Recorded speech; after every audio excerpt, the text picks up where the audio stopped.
Ça ne pouvait partir mieux pour Montpellier aujourd'hui. Première minute de jeu et le voilà, l'ouverture du score en faveur de cette équipe de Montpellier. Une ballon qui a été estimée par la défense de Soyaux. Et là tout de suite Valérie Gauvin, première occasion, une frappe puissante, elle ne se pose pas de questions. Voilà, le break est fait pour cette équipe montpelliéraine et il est vraiment beau ce but inscrit en première intention aussi par Clarisse Lebihan. Le bon travail de Sandy Toletti au milieu de terrain qui fixe la défense et qui décale. Et là un bel enroulé du droit qui vient trouver le petit filet de Roman Munich avec le troisième but de Montpellier dans cette première période.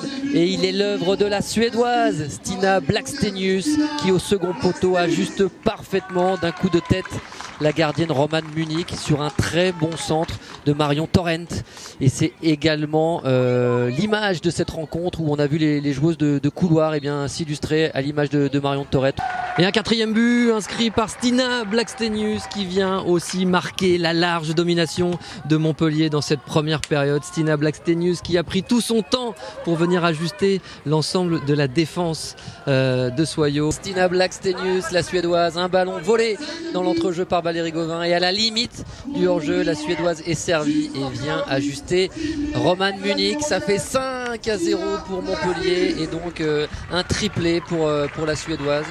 Et bien le voilà Thomas, ce quatrième but inscrit par Stina Blackstenius. Elle avait manqué le coche sur son occasion précédente. Cette fois-ci, elle a trouvé la cible pour la quatrième fois consécutive dans cette rencontre. Et ça fait donc 6-0 pour cette équipe de Montpellier. Tout le mérite en revient à ce club de Montpellier, un club historique dans cette D1 féminine et qui a trouvé des jeux de talent à l'image de Valérie Gauvin. Et ce septième but pour Valérie Gauvin, elle avait ouvert le score dès la 3e minute et là à la 60e, elle a réussi à battre toute la défense soljadicienne.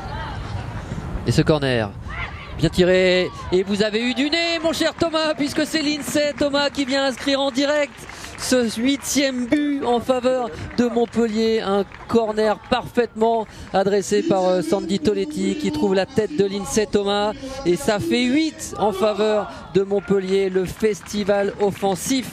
Et en dehors de ces 3 contre-performances et un résultat nul concédé contre Juvisy ici même, c'est un parcours sans faute. Et Lindsay Thomas va peut-être ajouter une nouvelle réalisation dans cette rencontre. Et le voilà, le 9e but, le doublé pour Lindsay Thomas. Elle vient participer à la fête montpelliéraine. On a parlé tout à l'heure avec Romain du quadruplé de Stina Blackstenius. Il y a eu le doublé de Lindsay Thomas. Et on la retrouve encore une fois, Lindsay Thomas qui marque son 3e but personnel au 73e, 75e et donc à la 90e minute.